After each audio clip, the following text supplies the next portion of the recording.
Welcome back to Manu Samvith YouTube channel. ಆತ್ಮೀಯ ವಿದ್ಯಾರ್ಥಿಗಳೇ ಹಾಗೂ ಪೋಷಕರೇ, ಇಂದು ನಾವು 7ನೇ ತರಗತಿಯ 3ನೇ ಅಧ್ಯಾಯ ಬಿಂದುವಿನ ಆಚೆಗೆ ಒಂದು ಇಣುಕು ನೋಟ ಇದರ ಮುಂದಿನ ಭಾಗವನ್ನ ಈಗಾಗಲೇ ನಾವು 2 ವಿಡಿಯೋವನ್ನ ಮಾಡಿದ್ದೀವಿ. ಮೊದಲನೇದು ಏನಪ್ಪಾ ಅಂದ್ರೆ 48ರಿಂದ 58ನೇ ಪೇಜ್ನವರೆಗೂ, ಹಾಗೂ 2ನೇ ವಿಡಿಯೋವನ್ನ ಅಭ್ಯಾಸದ ವಿಡಿಯೋವನ್ನ ಮಾಡಿದ್ದೀವಿ. ಅದರ ಮುಂದಿನ ವಿಡಿಯೋವನ್ನ, ಅದರ ಮುಂದಿನ ವಿಷಯವನ್ನ ಈ ವಿಡಿಯೋದಲ್ಲಿ ನಾವು ತಿಳಿದುಕೊಳ್ಳೋಣ. ಅದಕ್ಕಿಂತಲೂ ಮುಂಚೆ ಇಲ್ಲಿವರೆಗೂ ನಮ್ಮ ಚಾನಲ್ ಅನ್ನು ಯಾರು ಸಬ್ಸ್ಕ್ರೈಬ್ ಮಾಡ್ಕೊಳ್ಳಿ. ಅಂದ್ರೆ ಹಿಂದಿನ ವಿಡಿಯೋ ನಿಮ್ಗೆ ಅವೈಲೇಬಲ್ ಆಗ್ತಾವ. ಬನ್ನಿ ಈಗ ನೋಡೋಣ. ವಿದ್ಯಾರ್ಥಿಗಳೇ, ಇಲ್ಲಿ ನೋಡಿ ಯಾವ ರೀತಿಯಾಗಿ ಎಡದಿಂದ ಬಲಕ್ಕೆ ಬರ್ಬೇಕಾದ್ರೆ ಪ್ರತಿಯೊಂದು ಅಂಕಿಯ ಮೌಲ್ಯವು ಹೆಚ್ಚುತ್ತಾ ಹೋಗುತ್ತೆ ಅನ್ನೋದನ್ನ ಈ ಕೋಷ್ಟಕದೊಳಗ ಅವ್ರು ಏನ್ ಮಾಡಿದಾರ, ಚಿತ್ರಿಸಿದಾರ. ಅಂದ್ರೆ 10,000ನೇ 1, 1,000ನೇ 1, 100ನೇ 1, 10ನೇ 1, ಇದ್ದು ನೆಕ್ಸ್ಟ್ ಬರೋದು ಗುಣಾಕಾರ 10. ಅಂದ್ರೆ 1 ಆಗುತ್ತೆ. 1, 10, 100, 1000, 10,000, ಲಕ್ಷ. ಇದೇ ರೀತಿಯಾಗಿ ಮುಂದುವರಿಯುತ್ತೆ ವಿದ್ಯಾರ್ಥಿಗಳೇ. ಇನ್ನ ಸಂಖ್ಯೆಗಳನ್ನ ಬರೆಯುವ ಈ ವಿಧಾನವನ್ನ ದಶಮಾಂಶ ಪದ್ಧತಿ, ಈ ರೀತಿಯಾಗಿ ಬಿಂದು ನೆಟ್ಟು ಈ ರೀತಿ ಬರೆಯುವ ಪದ್ಧತಿಯನ್ನ ದಶಮಾಂಶ ಪದ್ಧತಿ ಅಂತೇಳಿ ಏನ್ ಮಾಡ್ತಾರ ವಿದ್ಯಾರ್ಥಿಗಳೇ, ಕರೀತಾರ. ಈಗ ಇಲ್ಲಿಕ್ಕೆ ಒಂದು ಪ್ರಶ್ನೆ ಕೇಳಿದಾರ ನೋಡ್ರಿ. ಎಷ್ಟು ದೊಡ್ಡ ಸಂಖ್ಯೆ 100 10ಗಳಿಂದ, ಅಂದ್ರೆ 100 10ಗಳು ಸೇರಿದ್ರೆ ಎಷ್ಟಾಗುತ್ತೆ? 1,000 ಆಗುತ್ತೆ. 100 100ಗಳಿಂದ 10,000 ಆಗುತ್ತೆ.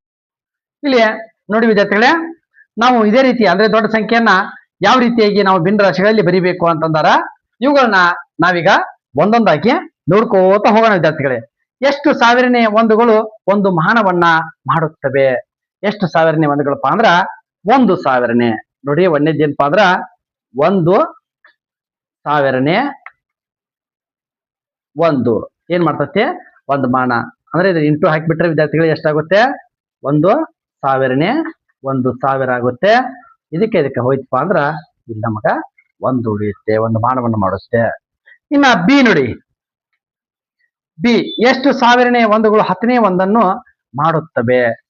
ಬಿ ನೋಡಿ ವಿದ್ಯಾರ್ಥಿಗಳೇ, ಎಷ್ಟು ಸಾವಿರನೇ ಒಂದುಗಳು 10ನೇ ಒಂದನ್ನ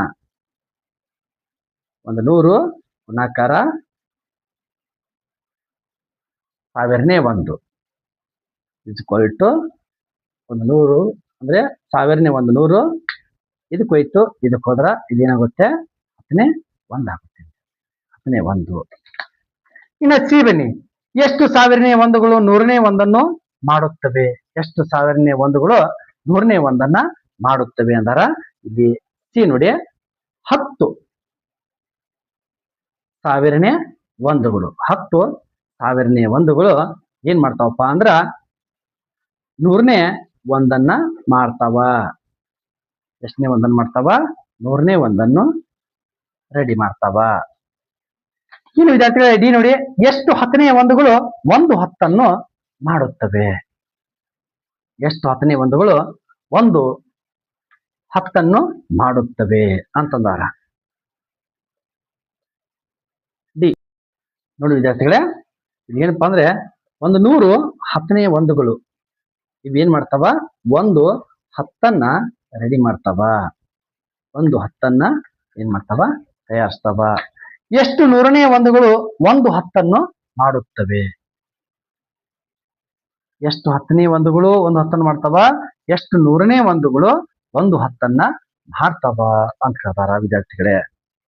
ನೋಡ್ರಿ, ಈ 1,000 1,000 100ನೇ ಒಂದುಗಳು ಎಷ್ಟು? 100ನೇ 1,000 100ನೇ ಒಂದುಗಳು ಅಂದ್ರೆ 1,000 ಡಿವೈಡ್ ಬೈ 100 ಆಗುತ್ತೆ. ಇದಕ್ಕೋಯ್ತು 1 10ನ್ನ ಏನ್ ಮಾಡ್ತಾವ? ರಚಿಸ್ತಾವ. ವಿದ್ಯಾರ್ಥಿಗಳೇ, ಇಲ್ಲಿ ಮತ್ತೊಂದು ಹೇಳಿದಾರ ಅವ್ರ, ಏನು ಅಂದ್ರೆ ಇದೇ ರೀತಿಯ ಇನ್ನೂ ಕೆಲವು ಪ್ರಶ್ನೆಗಳಿಗೆ ರಚಿಸಿ ಅವುಗಳಿಗೆ ಉತ್ತರಿಸಿ ಅಂದಾರ. ಇಲ್ಲೊಂದು 2 ಪ್ರಶ್ನೆಗಳನ್ನ ನಾ ಏನ್ ಮಾಡಿದೇನಪ್ಪ ಅಂದ್ರ ರಚಿಸಿದ್ದೇನೆ. ನೋಡಿ, ಎಷ್ಟು 100ನೇ ಒಂದುಗಳು ಒಂದು ಮಾನವನ್ನ ಮಾಡುತ್ತವೆ ಅಂದಾಗ, ಈಗ ನಾವು 100 100ನೇ ಒಂದುಗಳು ಒಂದು ಮಾನವನ್ನ ಏನ್ ಮಾಡ್ತಾವ? ರೆಡಿ ಮಾಡ್ತಾವ. ಹಾಗೆ ಎಷ್ಟು 100ನೇ ಒಂದುಗಳು 10ನೇ ಒಂದನ್ನ ಮಾಡುತ್ತವೆ? 10 100ನೇ ಒಂದುಗಳು ಏನ್ ಮಾಡ್ತಾವ? 10ನೇ ಒಂದನ್ನ ಏನ್ ಮಾಡ್ತವೆ ವಿದ್ಯಾರ್ಥಿಗಳೇ? ರೆಡಿ ಮಾಡ್ತಾವ ಅಂತ ನಾವು ಹೇಳ್ಬಹುದು. ವಿದ್ಯಾರ್ಥಿಗಳೇ, ಇಲ್ಲಿ ನೋಡಿ ಮೇಲಿನ ಪ್ರಮಾಣಗಳನ್ನು ದಶಮಾಂಶ ರೀತಿಯಲ್ಲಿ ಅಂದ್ರೆ ಇಲ್ಲೊಂದು ಮ್ಯಾಗಿನ ಪ್ರಮಾಣಗಳು ಕೊಟ್ಟಾರ ದಶಮಾಂಶ ರೀತಿ ಇರುವಾಗ ಯಾವ ರೀತಿಯಾಗಿ ಬರಿಬೇಕು ಅನ್ನೋದನ್ನ ನೋಡಿ 7 ನೂರುಗಳು ಮತ್ತು 5 ಬಿಡಿಗಳನ್ನ ನಾವು ಈ ರೀತಿಯಾಗಿ ಬರಿತೀವಿ ದಶಮಾಂಶ ಸಂಖ್ಯೆದೊಳಗ.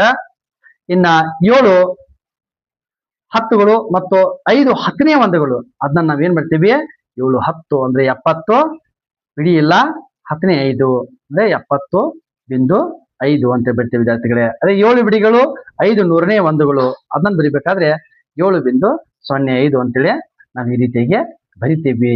ಇದನ್ನ ನಿಮ್ ಪುಸ್ತಕದಲ್ಲಿ ಏನ್ ಮಾಡಿದಾರ ಕೊಟ್ಟಿದಾರ, ಸರಿಯಾಗಿ ನೋಡ್ಕೊಳ್ಳಿ. ಈಗ ನಾವು ಬಿಡಿಸ್ಬೇಕಾದಂತವು ನಮಗವರು ಬಿಡಿಸಂದಿರ್ತಾರ ಕೆಲವೊಂದು ಆ ಪ್ರಶ್ನೆಗಳನ್ನ ನಾವೀಗ ನೋಡೋಣ.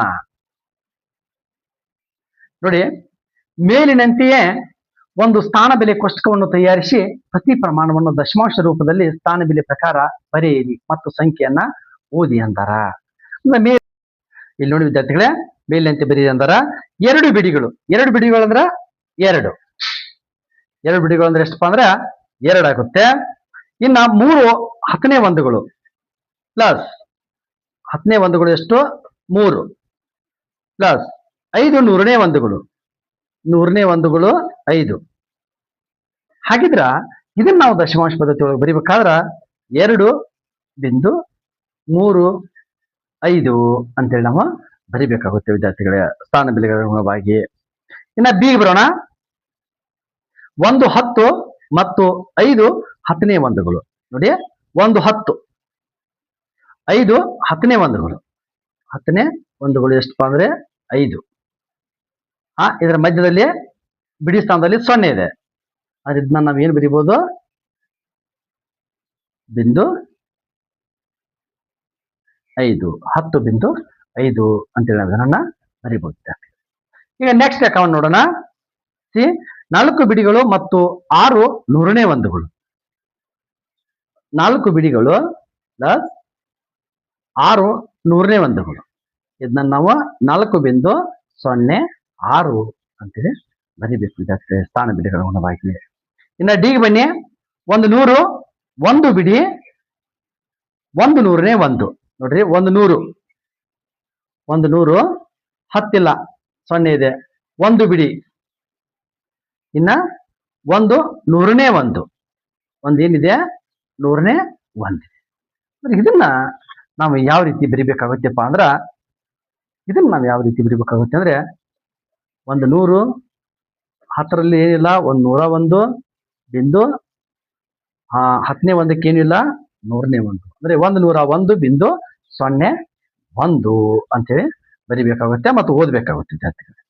ಇನ್ನ ಈಗ ಬನ್ನಿ 10ನೇ 8 ಮತ್ತು 10ನೇ 100ನೇ 8 ಮತ್ತು 10ನೇ 9 ಇದನ್ನ ಹೆಂಗ್ ಬರಿಬೇಕು 0.98 0.98 ಈ ರೀತಿಯಾಗಿ ನಾವು ಇದನ್ನ ಬರಿಬೇಕು ಮತ್ತು ಓದಬೇಕು ವಿದ್ಯಾರ್ಥಿಗಳೇ.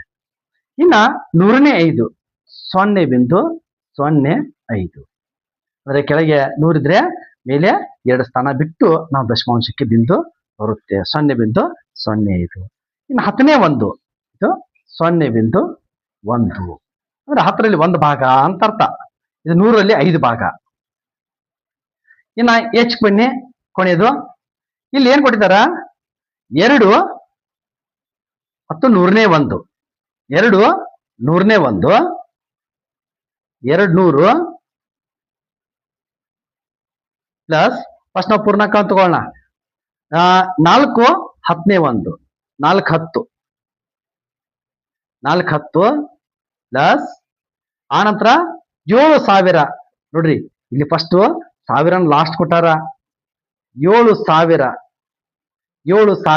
ಅಂದ್ರೆ 7,240 ಎಷ್ಟಾಗುತ್ತೆ ನೋಡೋಣ. ಇನ್ನ ಮುಂದೆ ಏನ್ ಕೊಟ್ಟಾರ 10ನೇ ಒಂದು ಪ್ಲಸ್ 100ನೇ ಒಂದು ಪ್ಲಸ್ 1000ನೇ 7 ಇವುಗಳೆಲ್ಲವನ್ನು ಸೇರಿಸಿ ನಾವು ಈ ರೀತಿ ಬರಿಬಹುದು 7,240.117 ಅಂತೇಳಿ ಈ ರೀತಿಯಾಗಿ ನಾವು ಇದನ್ನ ಏನ್ ಮಾಡಬಹುದು ವಿದ್ಯಾರ್ಥಿಗಳೇ ಬರಿಬಹುದು. ನೆಕ್ಸ್ಟ್ ಈಗ ಹೋಗೋಣ. ಜೊತೆ ನೆಕ್ಸ್ಟ್ ನೋಡಿ ಇಲ್ಲಿ ಇಲ್ಲೊಂದಷ್ಟು ಉದಾಹರಣೆಗಳನ್ನ ಕೊಟ್ಟಿದಾರ. ಇನ್ನ ಅದರ ನೆಕ್ಸ್ಟ್ ಬರೋದು ಏನಪ್ಪಾ ಅಂದ್ರೆ ಅಳತೆ ಮಾನಗಳು, ಉದ್ದದ ಪರಿವರ್ತನೆ. ಯಾವ ರೀತಿ ಉದ್ದದ ಪರಿವರ್ತನೆಯನ್ನ ಕೊಡಬೇಕು? 1 ಸೆಂಟಿಮೀಟರ್ = 10 ಮಿಲಿಮೀಟರ್. ಈ ರೀತಿ ಅಂಶಗಳನ್ನ ಅವ್ರು ಏನ್ ಮಾಡಿದಾರ ಕೊಟ್ಟಿದಾರ. ಅಂದ್ರೆ 1 ಮಿಲಿಟ್ ಇಲ್ಲಿ ನೋಡಿ 1 mm ಅಂದ್ರೆ ಎಷ್ಟು cm ಅಂದಾರ? 1 mm ಅಂದ್ರೆ 11 cm, 5 mm ಅಂದ್ರೆ 15, 12 mm ಅಂದ್ರೆ ಎಷ್ಟಾಗುತ್ತೆ? 1.2 cm ಆಗುತ್ತೆ ಅನ್ನೋದನ್ನ ಅವ್ರಿಗೆ ಲೆಕ್ಕದ ಮುಂದೆ ಕೊಟ್ಟಿದ್ದಾರೆ ವಿದ್ಯಾರ್ಥಿಗಳೇ. ಇಲ್ಲಿ ಒಂದಷ್ಟು ಎಕ್ಸಾಂಪಲ್ ಕೊಟ್ಟಾರ. 12 mm = 1.2 cm ಆದ್ರ ಡ್ಯಾಶ್ = 0.9 cm. 0.9 cm ಅಂದಾರ. ಇದು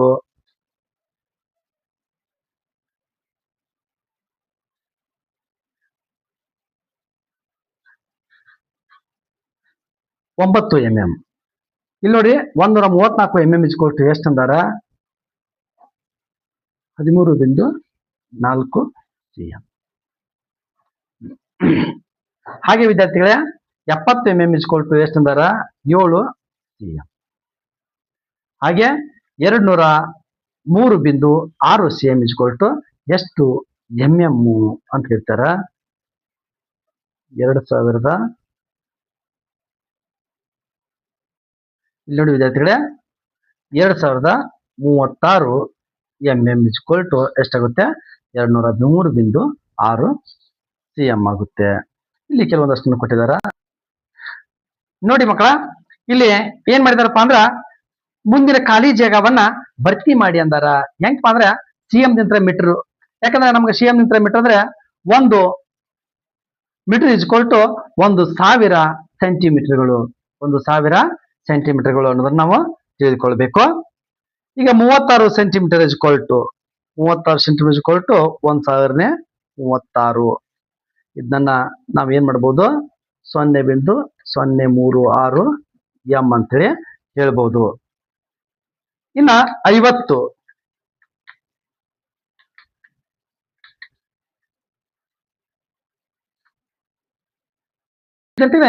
ಇಲ್ಲಿ ನೋಡ್ರಿ ಮುಂದಿನ ಖಾಲಿ ಜಾಗವನ್ನ ಭರ್ತಿ ಮಾಡಿ ಅಂದಾರ. 36 ಸೆಂಟಿಮೀಟರ್ ಕೊಟ್ಟಾರ. ಅಂದ್ರೆ ಇಲ್ಲಿ ಏನಾಗುತ್ತೆ? 1 ಮೀಟರ್ = 100 cm ಅನ್ನೋದನ್ನ ನಾವು ಫಸ್ಟ್ ನೆನಪಿಟ್ಕೋಬೇಕು. ಅದಕ್ಕ 36 cm = 100ನೇ 36. 100ನೇ 36 ಅಂದ್ರೆ 0.36 ಮೀಟರ್ ಆಗುತ್ತೆ.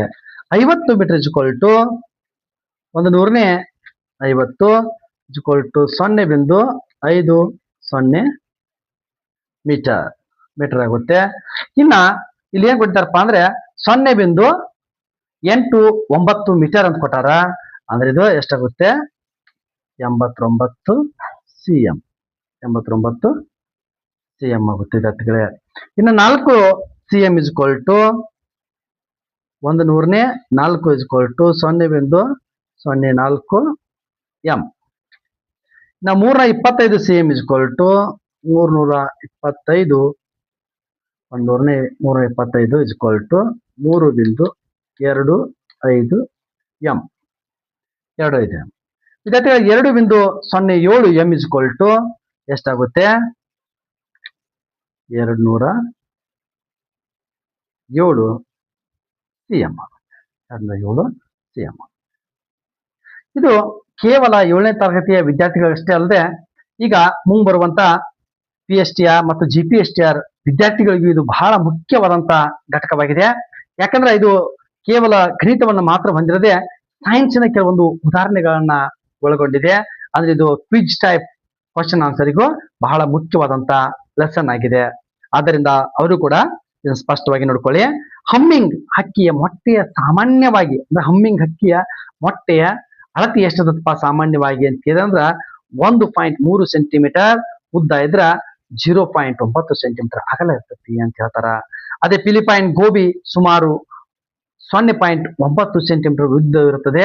ಇದನ್ನು ಫಿಲಿಪೈನ್ಸ್ ಮತ್ತು ಇತರೆ ಆಗ್ನೇಯ ಏಷ್ಯಾ ದೇಶಗಳಲ್ಲಿ ಕಾಣಬಹುದು. ಅಂದ್ರೆ ಎಲ್ಲಿ ಕಾಣಬಹುದು ಅಂತ ಕೇಳಿದಂದ್ರ ಇದಕ್ಕೂ ಕೂಡ ಐತಿ ಅಂದ್ರ ಆನ್ಸರ್ ಐತಿ. ಅತ್ಯಂತ ಚಿಕ್ಕ ಜೆಲ್ಲಿ ಮೀನು ಇರುಕಂಜಿ ಇದರ ಬೆಲ್ ಗಾತ್ರ 0.5 to 2.5 ಸೆಂಟಿಮೀಟರ್ ಅಂತೇಳಿ ಹೇಳ್ತಾರೆ ವಿದ್ಯಾರ್ಥಿಗಳೇ. ಈ ರೀತಿಯಾದಂತಹ ಅಂಶಗಳನ್ನು ಕೂಡ ನಾವಿಲ್ಲಿ ನೋಡಬಹುದು. ಹಾಗೆ ತೂಕದ ತಾರ್ಕಿಕತೆ ಪರಿವರ್ತನೆಗಳನ್ನು ಕೂಡ ನೋಡೋಣ. ಇಲ್ಲಿ ನೋಡಿ ವಿದ್ಯಾರ್ಥಿಗಳೇ, ಮುಂದಿನ ಖಾಲಿ ಜಾಗವನ್ನ ಭರ್ತಿ ಮಾಡಿ ಗ್ರಾಮದಿಂದ ತೂಕ ಕೆಜಿಗೆ ಅಂದಾರ. ಅಂದ್ರೆ ಏನಪ್ಪಾ ಅಂದ್ರೆ 1000 ಗ್ರಾಮ್ ಇಸ್ಕೊಲ್ ಟು 1 kg ಅನ್ನೋದನ್ನ ನಾವು ನೆನಪಿಟ್ಕೊಂಡಿರ್ತೇವೆ. ಫಸ್ಟ್ ಇದನ್ನ ನಾವು ಅಪ್ ಟು 3ನೇ ತರಗತಿಯಿಂದ ಕಲಿತೇವೆ. 465 gram is equal to 465 gram is equal to ಎಷ್ಟು ಕೆಜಿ ಅಂತಾರ?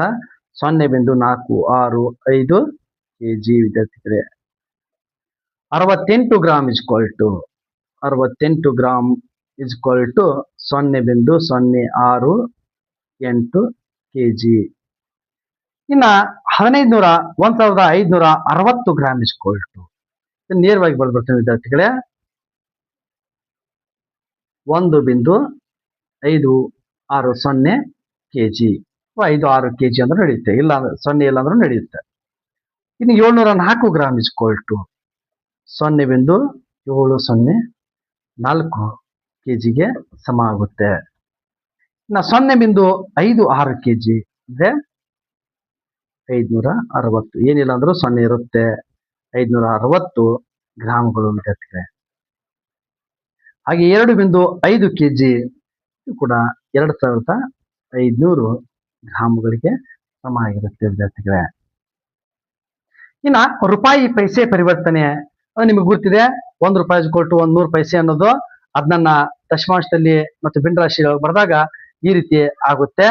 ಅದಕ್ಕೆ ಸಂಬಂಧಪಟ್ಟಂತ ಕೆಲವೊಂದು ಪ್ರಶ್ನೆಗಳನ್ನ ಇಲ್ಲಿ ನೀಡಿದಾರ, ಇವುಗಳನ್ನು ಕೂಡ ನೋಡೋಣ. 10 ಪೈಸೆ ಎಷ್ಟಾಗುತ್ತೆಪ್ಪ ಅಂದ್ರೆ 1/100 10 ಇಸ್ಕೊಲ್ ಟು 0.10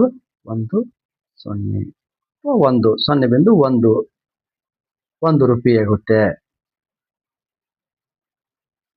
ಹಾಗೆ ಡ್ಯಾಶ್ ಪೈಸೆಗಳು 0.05 ರೂಪಾಯಿ ಅಂದ್ರೆ 5 ಪೈಸೆಗಳು, 5 ಪೈಸೆ. ಹಾಗೆ ಡ್ಯಾಶ್ ಪೈಸೆಗಳು 0.36, 36 ಪೈಸೆಗಳು ಸೇರಿದ್ರೆ 0.36 ಆಗ್ತತಿ. ಇನ್ನ 0.5 ಅಂದ್ರೆ 50 ಪೈಸೆಗಳು, 50 ಪೈಸೆ ಇಸ್ಕೊಲ್ ಟು ಇಷ್ಟಾಗುತ್ತೆ. ಇನ್ನು 99 ಪೈಸೆ ಇದ್ರ 0.99 ರುಪೀಸ್ ಅಥವಾ ರುಪೀಸ್ ಆಗುತ್ತೆ. 250 ಪೈಸೆಗಳು 2 ಅಂದ್ರೆ 2 ರೂಪಾಯಿ 50 ಪೈಸೆ ಆಗುತ್ತೆ, ರೂಪಾಯಿ ಆಗುತ್ತೆ. 2.5 ರೂಪಾಯಿಗಳು ಆಗುತ್ತೆ ವಿದ್ಯಾರ್ಥಿಗಳೇ. ದಶಮಾಂಶ ಸಂಖ್ಯೆಗಳ ಹೋಲಿಕೆಗೆ ಸಂಬಂಧಪಟ್ಟ ಹಾಗೆ ಇಲ್ಲೊಂದಷ್ಟು ಪ್ರಶ್ನೆಗಳನ್ನ ಕೊಟ್ಟಿದ್ದಾರೆ ಪೇಜ್ ನಂಬರ್ 75ರಲ್ಲಿ. ಯಾವ ದಶಮಾಂಶ ಸಂಖ್ಯೆ ದೊಡ್ಡದು ಅಂತಾರ. ಈಗ ನಾವಿಲ್ಲಿ ಏನ್ ಮಾಡ್ಕೋಬೇಕು, ಈ ಪೂರ್ಣ ಸಂಖ್ಯೆಗಳಿಗೆ ಹಾಗೂ ದಶಾಂಶ ಮತ್ತು ಶತಾಂಶ ಸಂಖ್ಯೆಗಳನ್ನ ಹೋಲಿಕೆ ಮಾಡ್ಕೋಬೇಕು. ಪೂರ್ಣ ಸಂಖ್ಯೆ ದಶಾಂಶದಲ್ಲಿ 2 ಇದೆ, ಇಲ್ಲಿ ದಶಾಂಶದಲ್ಲಿ 3 ಇದೆ. ಹಾಗಿದ್ರೆ ದೊಡ್ಡ ಸಂಖ್ಯೆ ಯಾವ್ದಪ್ಪ ಅಂದ್ರೆ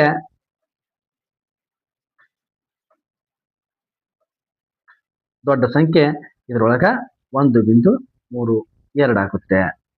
ಇನ್ನ ಇಲ್ಲಿಗೆ ಬಂದಾಗ ನೋಡ್ರಿ, ಇಲ್ಲಿ 3.81 ಇದೆ, ಇಲ್ಲಿ 13.800 ಇದೆ, ಇಲ್ಲಿ 13 ನೇರವಾಗಿ ಗೊತ್ತಾಗುತ್ತೆ, ಇಲ್ಲಿ ಇದು ದೊಡ್ಡದಾಗಿರುತ್ತೆ. ಇನ್ನ 1.009 ಅಥವಾ 1.09 ಇದರಲ್ಲಿ ಅಂದ್ರೆ ಈಚ ಕಡೆ ಸೈಡ್ ಎಲ್ಲಾ ಸಂಖ್ಯೆಗಳು ಏನದಾವ ದೊಡ್ಡದಾವ ಅಂತೇಳಿ ನಾವಿಲ್ಲಿ ಹೇಳ್ಬಹುದು ವಿದ್ಯಾರ್ಥಿಗಳೇ. ಈಗ ನೆಕ್ಸ್ಟ್ ನೋಡ್ರಿ, ದಶಮಾಂಶಗಳ ಸಂಕಲನ ಮತ್ತು ವ್ಯವಕಲನವನ್ನ ಕುರಿತು ನಾವಿಲ್ಲಿ ನೋಡೋಣ. ಅದರಲ್ಲಿ ಒಂದಷ್ಟು ಎಕ್ಸಾಂಪಲ್ಸ್ ಗಳನ್ನು ಕೊಟ್ಟಿದ್ದಾರೆ, ನಾವು ನೇರವಾಗಿ ಕಂಡುಹಿಡಿಯರಿಗೆ ಹೋಗ್ಬಿಡೋಣ. ಇಲ್ಲಿ ನೋಡಿ ಪೇಜ್ ನಂಬರ್ 77ರ ಕಂಡುಹಿಡಿಯಿರಿ. 2ನೇ ಕಂಡುಹಿಡಿಯೋದು ಮೊತ್ತಗಳನ್ನ ಕಂಡುಹಿಡಿ ಅಂದಾರ. ನಾವು ಈ ರೀತಿನೂ ಕಂಡುಹಿಡಿಬಹುದು, ಮತ್ತೊಳ್ಳೆ ಇಲ್ಲಿ ನೇರವಾಗಿನೂ ಕಂಡುಹಿಡಿದನ್ನು ಕೂಡ ಕೊಟ್ಟಾರ. ಈ ರೀತಿ ನಾವು ಕಂಡುಹಿಡಿಬಹುದು. ನೋಡೋಣ ಇವನು ಪ್ರತಿಯೊಂದು ಲೆಕ್ಕವನ್ನು ನಾವು ಕಂಡುಹಿಡಿಯೋಣ. ಇಲ್ಲಿ ನೋಡಿ ಮೊತ್ತವನ್ನು ಕಂಡುಹಿಡಿಯಿರಿ. ಒಂದೇ ಲೆಕ್ಕ ಏನೈತಿಪ್ಪ ಅಂದ್ರೆ ಮೊತ್ತವನ್ನು ಕಂಡುಹಿಡಿದ್ರೊಳಗ ಇಲ್ಲಿ ಕೊಟ್ಟಾರ 5.3 ಪ್ಲಸ್ 2.6 ಕೊಟ್ಟಾರ. ಇದು ನಾವು ನೇರವಾಗಿ ಈ ಪೂರ್ಣ ಸಂಖ್ಯೆಗಳು ಹಾಗೆ ಈ ದಶಾಂಶ ಸಂಖ್ಯೆಯನ್ನು ಕೂಡಿಸಬಹುದು, ಅಥವಾ ನಾವು ಏನ್ ಮಾಡಬಹುದಪ್ಪ ಅಂದ್ರೆ ಈ ರೀತಿನೂ ಮಾಡಬಹುದು. 5.3 ಅಂದ್ರೆ ಆಯಾ ಸ್ಥಾನಗಳ ಕೆಳಗೆ ಆಯಾವನ್ನ ಇಟ್ಟು ಇವುಗಳನ್ನ ನಾವೇನ್ ಮಾಡಬಹುದು, ಕೂಡಬಹುದು. ಬಿಂದು ಇದ್ದಲ್ಲಿ ಬಿಂದುವನ್ನು ಕೊಡಬಹುದು. ಇನ್ನ ಬಿ ಬಿ ಲೆಕ್ಕ ಏನಿದೆ 18 ಪ್ಲಸ್ 8.8. ಇದನ್ನ ಯಾವ ರೀತಿ ಮಾಡೋದು? 18 ನೋಡ್ರಿ ಪ್ಲಸ್ 8.8. ಇಲ್ಲಿ ಏನಿಲ್ಲ ಅಂದ್ರೆ 0 ಇರುತ್ತೆ. 8 16 2 ಕೈಲ ಇಲ್ಲಿ ಇಡ್ಬೋದು, ನೀವು ಇಲ್ಲಿ ಮ್ಯಾಲನು ಇಟ್ಕೋಬಹುದು. ಎರಡು ಕಡೆ ಇಟ್ಟರು ನಡೆಯುತ್ತೆ. ಅಂದ್ರೆ 26.8 ಆಗುತ್ತೆ. ಇನ್ನ ಸಿ ಏನಿದೆ 2.15 ಪ್ಲಸ್ 5.26. ಇದನ್ನ ನಾವು ಈ ರೀತಿ ಕೂಡಿಸಿದಾಗ ಎಷ್ಟಾಗುತ್ತೆ? 11 1 4.7 7.41 ಆಗುತ್ತೆ. ವಿದ್ಯಾರ್ಥಿಗಳೇ ಇಷ್ಟನ್ನು ಬರ್ಕೊಂಡು ಆಮೇಲೆ ಬಿಡಿಸ್ಕೊತ ಹೋಗ್ಬಿಡೋಣ. ಇನ್ನೊಂದು ವಿದ್ಯಾರ್ಥಿಗಳೇ ಡಿ ಲೆಕ್ಕ 9.01 ಪ್ಲಸ್ 9.10 ಇದೆ. ಇದನ್ನ ನಾವು ಕೂಡಿದಾಗ 1 1 18 18.11 ಆಗುತ್ತೆ. ಇನ್ನು ಈ ಲೆಕ್ಕನ ನೋಡಿ, ಇಲ್ಲಿ 0 ಕೈಲ ನಾವು ಇಲ್ಲಿ ತಗೊಂಡ್ರು ನಡೆಯುತ್ತೆ, ಇಲ್ಲಿ ತಗೊಂಡ್ರು ನಡೆಯುತ್ತೆ, ಎರಡು ಕಡೆ ತಗೊಂಡ್ರು ನಡೆಯುತ್ತೆ.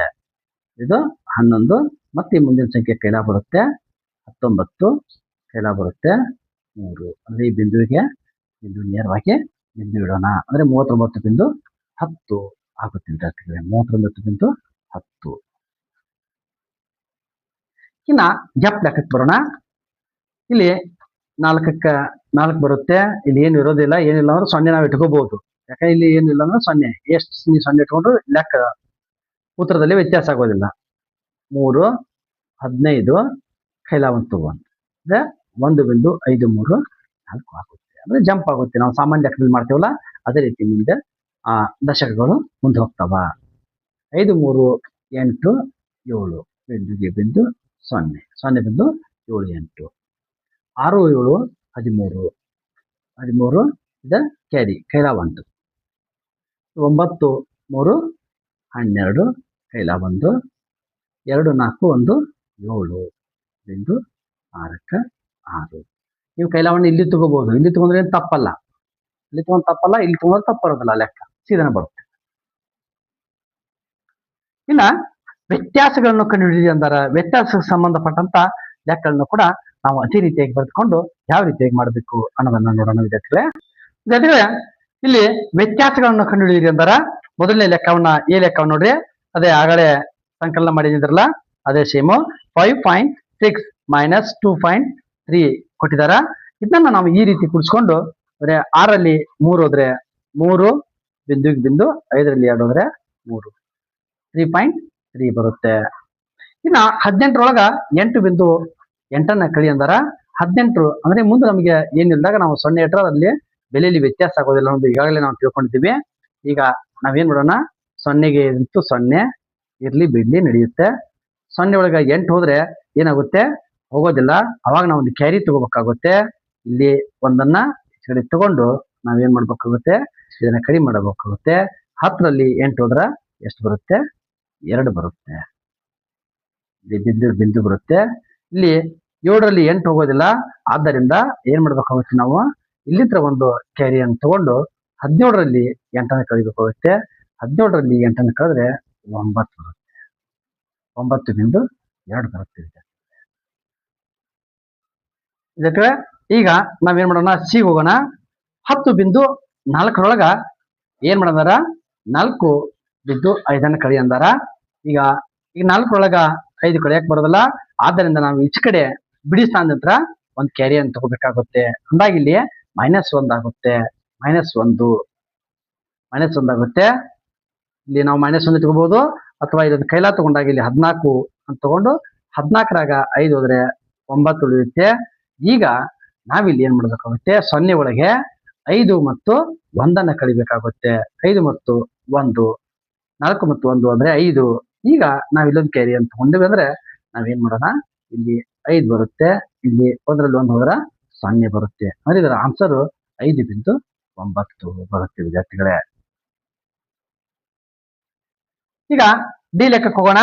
17ರೊಳಗ 16.198 ಏನ್ ಮಾಡಂದಾರ ಕಳಿ ಅಂದಾರ.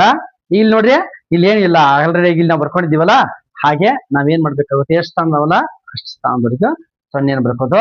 0 ಒಳಗೆ 8 ಹೋಗೋದಿಲ್ಲ. ಅವಾಗ ನಾವೇನ್ ಮಾಡೋಣ, ನಮ್ಮ ಉತ್ತರ ಕರ್ನಾಟಕ ಪದ್ಧತಿ ಅಂತ ಕ್ಯಾರಿಯನ್ನ ಮೊದಲಿನ ಪದ್ಧತಿ ಅದು. ಈಗಿಂದಾದ್ರ ಇಲ್ಲಿ ಮೈನಸ್ ಬಂದು ಇಲ್ಲಿ 10 ಬರುತ್ತೆ. ನಾವಂದ್ರೆ ಅದನ್ನು ಒಂದೊಂದು ತಿಳ್ಕೊಂಡ್ಬಿಡೋಣ. 10 ಒಳಗೆ 8 ಹೋದ್ರೆ 2 ಬರುತ್ತೆ. ಇನ್ನ ಇಲ್ಲಿ ಇದು ಕೂಡ ಏನಾಗುತ್ತೆ, ಇಲ್ಲಿ -1 ಅಂದ್ರೆ -1 ಒಳಗ 9 ಹೋಗೋದಿಲ್ಲ. ಅವಾಗ ನಾವು ಇದ್ರ ಕ್ಯಾರಿ ತಗೋಬೇಕಾಗುತ್ತೆ. ಇದು -1 ಆಗುತ್ತೆ, ಇಲ್ಲಿ 9 ಆಗುತ್ತೆ, ಇಲ್ಲಿ 9 ಆಗುತ್ತೆ. 9ರೊಳಗ 10 ಹೋಗೋದಿಲ್ಲ. ಇಲ್ಲಿ ಕ್ಯಾರಿ ಅಂತ ತಗೊಂಡಾಗ 10ರೊಳಗ 10 ಹೋಗಿ ಇಲ್ಲಿ ಏನಾಗುತ್ತೆ ವಿದ್ಯಾರ್ಥಿಗಳೇ 0 ಆಗುತ್ತೆ. 9ರೊಳಗೆ 9 ಹೋಗಿ 0 ಆಗುತ್ತೆ. ಅವಾಗ ಇದು ಬರೋದಿಲ್ಲ. ಅಲ್ಲಿ ನಾವು ಮ್ಯಾಲ ತಗೊಂಡ್ರೆ ಕೆಳಗೆ ಬರೋದಿಲ್ಲ, ಕೆಳಗೆ ತಗೊಂಡ್ರೆ ಮ್ಯಾಲ ಬರೋದಿಲ್ಲ. ಈಗ ಇಲ್ಲಿ ಇಲ್ಲಿ ಒಂದು ಕ್ಯಾರಿ ತಗೋಬೇಕಾಗುತ್ತೆ. ಇಲ್ಲಿ ಕೂಡ ಏನಾಗುತ್ತೆ 9 ಆಗುತ್ತೆ, ರೌಂಡ್ ಫಿಗರ್ 9 ಆಗುತ್ತೆ. ಇಲ್ಲಿ ಏನಾಗುತ್ತೆ 6 ಆಗುತ್ತೆ ವಿದ್ಯಾರ್ಥಿಗಳೇ. 9ರೊಳಗೆ 1 ಹೋದ್ರ 8 ಉಳಿಯುತ್ತೆ. ಬಿಂದು 6ರೊಳಗೆ 6 ಹೋದ್ರೆ 0 0 ಅಂದ್ರೆ ಇಲ್ಲಿ ಆನ್ಸರ್ ಎಷ್ಟು ಬರುತ್ತಪ್ಪ ಅಂದ್ರೆ 802 0.802 ಬರುತ್ತೆ. ಈಗ ನೆಕ್ಸ್ಟ್ ಲೆಕ್ಕಕ್ಕೆ ಹೋಗೋಣ. ಈ ಲೆಕ್ಕ 17ರೊಳಗ 0.05 ಅಂತ ತೆಗಿ ಅಂತಾರ. 17 ಅಂದ್ರೆ ಏನಿಲ್ಲ 2 0 ಇಟ್ಕೊಂಡ್ಬಿಡೋಣ. 0.05 ಈಗಾಗಲೇ ನಾವು ಕ್ಯಾರಿಯಿಂದ ತಗೊಂಡು ಲೆಕ್ಕ ಮಾಡಿದೀವಲ್ಲ, ಆ ರೀತಿನೇ ಒಮ್ಮೆ ಆ ರೀತಿ ಮಾಡೋಣ, ಒಮ್ಮೆ ಈ ರೀತಿ ಮಾಡೋಣ. ಅಂದ್ರೆ ಎರಡು ರೀತಿ ಆದ್ರೆ ನಿಮ್ಗೆ ಏನಾಗುತ್ತೆ, ಹೆಂಗಾದ್ರೂ ನೀವು ಯಾವ ರೀತಿ ಮಾಡೋರು ಲೆಕ್ಕ ಇದ್ರು ನಿಮ್ಗೆ ಅರ್ಥ ಆಗುತ್ತೆ ಅನ್ನೋಂಥ ಉದ್ದೇಶ ಅಷ್ಟೇ. ಈಗ 0 ಒಳಗ 1 ಹೋಗೋದಿಲ್ಲ. ಅವಾಗ ನಾವು ಇದ್ರದೊಂದು ಕೈಲ ತಗೊಳ್ಳೋಣ. ಇದನ್ನ 10ರೊಳಗ 1 ಹೋದ್ರ 9 ಬರುತ್ತೆ. ಇಲ್ಲಿ ಬಂದಾಗ 7ರೊಳಗ 1 ಹೋದ್ರೆ 6 1ಕ್ಕೆ 1 ಅಂದ್ರೆ 16.95 ಬರುತ್ತೆ ವಿದ್ಯಾರ್ಥಿಗಳೇ. ಇನ್ನು ಎಫ್ ಲೆಕ್ಕಕ್ಕೆ ಹೋಗೋಣ. 34.50 5ರೊಳಗ 18.1 ತೆಗಿ ಅಂದಾರ. ಈಗ 18.1 ಅಂದ್ರೆ ಇಲ್ಲಿ 2 ಸ್ಥಾನ ಮಾತ್ರ ಇದೆ. ಇಲ್ಲಿ ಎಕ್ಸ್ಟ್ರಾ ಸ್ಥಾನಕ್ಕೆ ನೀವು 0 ಇಟ್ಕೋಬಹುದು ಅಥವಾ ಇಟ್ಕೋದೇ ಇದ್ರು ನಡೆಯುತ್ತೆ. 5ರೊಳಗ 0 ಹೋದ್ರೆ 5, 0 ಒಳಗೆ 0 5, 5ರೊಳಗೆ 1 ಹೋದ್ರೆ 4, ಬಿಂದುವಿಗೆ ಬಿಂದು. 4ರೊಳಗ 8 ಹೋಗೋದಿಲ್ಲ. ನಾವೇನ್ ಮಾಡೋಣ, ಕ್ಯಾರಿ ತಗೋಣ, ಕೈಲ ತಗೊಳ್ಳೋಣ. 14ರೊಳಗೆ 8 ಹೋದ್ರ 6, 3ರೊಳಗ 2 ಹೋದ್ರ 1 ಅಂದ್ರೆ 16.405 ಬರುತ್ತೆ. ನಾ ಜಿ ಲೆಕ್ಕಕ್ಕೆ ಬರೋಣ. 9.9ರೊಳಗ -9.09 ಅಂತ ತೆಗಿ ಅಂತಾರ. ಈಗ 9.9 ಐತಿ, ಈ ಸ್ಥಾನದಲ್ಲಿ ಏನಿಲ್ಲ, ಅದಕ್ಕೆ ನಾವು 0 ಇಟ್ಕೊಂಡಿವಿ. 9.90 ಒಳಗ ಅಂದ್ರೆ 10ರೊಳಗ 9 ಹೋದ್ರ ಕೈಲ ತಗೊಂಡಿವಿ. 10ರೊಳಗ 9 ಹೋದ್ರ 1 ಉಳಿತಿ. 9ರೊಳಗ 1 ಹೋದ್ರ 8, 9 8 0 ಅದೇ 0.81 ಬರುತ್ತೆ ವಿದ್ಯಾರ್ಥಿಗಳೇ. ಇನ್ನ ಈ ವ್ಯತ್ಯಾಸಗಳ ಕೊನೆಯ ಲೆಕ್ಕ ಹೆಚ್ಚು 6.236 -0.487. 6.236 ಹಚ್ಕೊಂಡು ಕೆಳಗೆ ಹಚ್ಚಿದೀವಿ. 6ರೊಳಗ 7 ಹೋಗೋದಿಲ್ಲ. ಅವಾಗ ನಾವ್ ಏನ್ ಮಾಡ್ತೀವಿ, ಕ್ಯಾರಿ ತಗೋತೀವಿ. ಇಲ್ಲಿ ಅಂದ್ರೆ 16 ಆಗುತ್ತೆ. 16ರಾಗ 7 ಹೋದ್ರ 9 ಬರುತ್ತೆ ವಿದ್ಯಾರ್ಥಿಗಳೇ. ಇನ್ನು ಇಲ್ಲಿ 13ರೊಳಗ 9 ಕಲಿಯಾಕ್ ಬರೋದಿಲ್ಲ. ಅವಾಗ ನಾವು ಒಂದು ಕೈಲ ತಗೊಂಡು 13ರೊಳಗ 9 ಕಳಿತೀವಿ, 4 ಬರುತ್ತೆ. ಇನ್ನು 2ರೊಳಗ 5 ಕಲಿಯಾಕ್ ಬರೋದಿಲ್ಲ ವಿದ್ಯಾರ್ಥಿಗಳೇ. ಇಲ್ಲೊಂದು ಕೈಲ ತಗೋತೀವಿ ನಾವು. 12ರೊಳಗ 5 ಹೋದ್ರ ಎಷ್ಟು ಬರುತ್ತೆ, 7 ಬರುತ್ತೆ. ಬಿಂದು ಕೊಡೋಣ. 6ರೊಳಗ 1 ಹೋದ್ರ 5 ಬರುತ್ತೆ. ಅದೇ ವಿದ್ಯಾರ್ಥಿಗಳೇ 5.749 ಬರುತ್ತೆ. ನೋಡಿ ವಿದ್ಯಾರ್ಥಿಗಳೇ, ದಶಮಾಂಶಗಳ ಅನುಕ್ರಮಣಿಕೆ ಯಾವ ರೀತಿಯಾಗಿ ನಾವು ವಿನ್ಯಾಸಗಳನ್ನ ಸೃಷ್ಟಿಸುತ್ತಾ ಹೋಗ್ಬೇಕಾಗುತ್ತೆ ಅನ್ನೋದನ್ನ ಈ ಅಂಶಗಳಲ್ಲಿ, ಮುಂದಿನ ಅಂಶಗಳಲ್ಲಿ ಕೊಟ್ಟಾರ. ಹಾಗೆ ಮತ್ತು ವ್ಯತ್ಯಾಸಗಳನ್ನ ಅಂದಾಜು ಮಾಡುವುದು ಹೇಗೆ, ದಶಮಾಂಶ ಪದ್ಧತಿ ಬಗ್ಗೆ ಇನ್ನಷ್ಟು ವಿಷಯಗಳನ್ನ ನಾವು ತಿಳಿದುಕೊಂಡು ನಾವೇನ್ ಮಾಡೋಣಪ್ಪ ಅಂದ್ರೆ ಮುಂದಿನ ವಿಡಿಯೋದಲ್ಲಿ ನಾವು ಮುಂದಿನ ಕಂಡುಹಿಡಿಯಿರಿ. ಯಾಕಂದ್ರೆ ಇದು ತುಂಬಾ ಜಾಸ್ತಿ ಇದೆ. ವಿಡಿಯೋ ಒಂದೇ ವಿಡಿಯೋದಲ್ಲಿ ಮಾಡಿದ್ರೆ ತುಂಬಾ ಆಗುತ್ತೆ. ಆದ್ದರಿಂದ ಇದನ್ನ ಮುಂದಿನ ವಿಡಿಯೋದಲ್ಲಿ ನಾವು ಇದರ ಬಗ್ಗೆ ತಿಳಿದುಕೊಳ್ಳೋಣ. ಈ ವಿಡಿಯೋ ನಿಮ್ಗೆ ಇಷ್ಟವಾಗಿದ್ರೆ ಒಂದು ಲೈಕ್ ಕೊಡಿ. ಹಾಗೆ ಈ ವಿಡಿಯೋ ಯೂಸ್ಫುಲ್ ಅನಿಸಿದ್ರೆ ನಿಮ್ಮ ಫ್ರೆಂಡ್ಗಳಿಗೂ ಶೇರ್ ಮಾಡಿ. Thank you.